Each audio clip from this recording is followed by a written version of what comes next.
આપણે એકત્ર થવું પડશે. અને એકત્ર ક્યારે થઈશું? હું તો દરેક લોકોને કહેતો હોઉં કે સમાજની અંદર જો એકત્ર થવું હોય ને તો અત્યારે દિવસે ને દિવસે જે વૃદ્ધાશ્રમો વધી રહ્યા છે ને એને પહેલા બંધ કરાવો. હું ચલાવું છું છતાં હું કહું છું બંધ કરાવો. કારણ કે સમાજ માટે વૃદ્ધાશ્રમ કલંકરૂપ જગ્યા છે.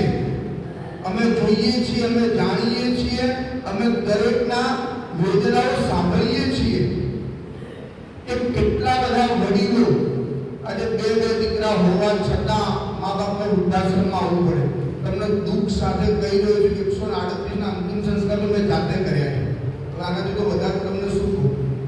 દીકરો હોવા છતાં, દીકરી હોવા છતાં બીએસએન ઓફિસની બહાર નીકળે એટલે સોસાયટી વાળા રોજ જોવા આવે કે આજે કોઈ કયું લાગે. પણ જ્યારે ઉંમર છે ને, અને ઉંમરનો કોઈ ભરોસો નથી તમારો કે નથી મારો, એટલે ક્યારે શું થાય છે આપણને તમને મને ખબર નથી.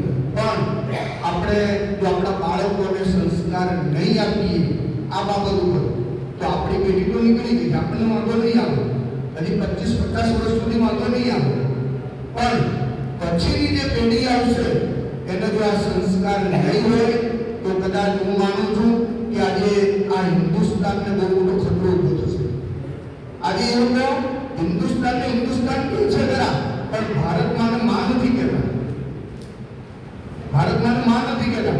હમણાં જે તાજેતરનો જે દાખલો 2 દિવસ પહેલાનો અમદાવાદનો દાખલો બધાને ખબર હશે, લવ નિહાદનો દાખલો છે કે જ્યારે 11 વાગે કોર્ટ ખુલતી હોય અને 9 વાગ્યાનું પ્રોસેસ ચાલુ થઈ જાય. વિચારો તમે, 11 વાગે કોર્ટ ખુલવાની હોય, વકીલના યુનિફોર્મમાં બંને અંદર લઈ જવાય છે, અંદર બંધ કરી એનો પરિવાર આપણે બહાર ઊભો હોય છે, પણ છતાંય કોઈ કશું નથી કરી શકતું. વિચારો તમે આ કેટલું ખતરામાં છે. વિચારો. અને ત્યાં 4 જ લોકો હોય છે, 500 વ્યક્તિના ટોળાને બાજુ ઊભા રાખે. એટલે વિચાર કરો કે આપણી બેન દીકરીઓને પણ આપણે એવા જ સંસ્કાર આપવા પડશે કે આપણે આપણા મા બાપ જે જગ્યાએ જે વસ્તુ પસંદ કરે ત્યાં જઈને જવા દેવાનું આપણે જાતે કરવું પડશે.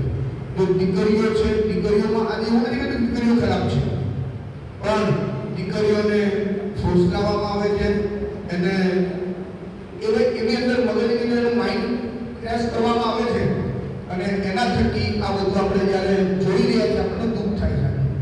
અને આજે બધાને મેચ પણ જોવાની છે એટલે વધારે સમય પણ નથી લેતો, પણ જ્યારે આજે મને અહીંયા બોલાવ્યો અને મને 2 શબ્દ બોલવાની જે તક આપી છે એ બદલ આપ સર્વનો